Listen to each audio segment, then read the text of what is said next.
নবী বলছেন, আল্লাহ আমার উম্মত যদি জাহান্নামে থাকে আমি কিন্তু জান্নাতে যাব না। আল্লাহ বলছেন আপনি না গেলে তো জান্নাত উদ্বোধনই হবে না। এবারে মামলা কি দাঁড়ালো?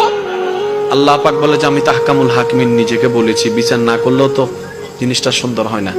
অনবী একটা কাজ করেন, ওয়ালা সাউফা ইউতিকা রাব্বুকা ফাতারদাত, আমি কাউকে বলি নাই, আপনাকে না বলেছি। ওয়া মা আরসালনাকা ইল্লা রাহমাতাল লিল আলামিন, কারো সম্পর্কে নাজিল করি নাই, আপনাকে দিয়েছি।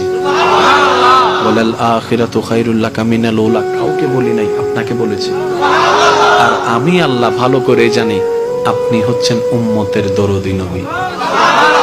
আপনি নিজের জন্য কাঁদেন নাই, সন্তানের জন্য কাঁদেন নাই, পরিবারের জন্য কাঁদেন নাই, নাতির জন্য কাঁদেন নাই, যত কেঁদেছেন জীবনে সবকিছু উম্মতের জন্য।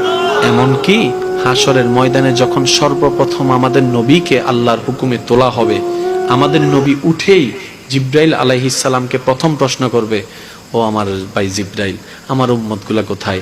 আইনা উম্মতি, আইনা উম্মতি, আমার উম্মত কোথায়, আমার উম্মত কোথায়, আমার উম্মত কোথায়? আমি উঠার আগেই নাকি আমার উম্মতকে জাহান্নামে দিয়ে দিয়েছো নাকি? কোনো আমার উম্মত কোনো জাহান্নামে চলে গেছে নাকি?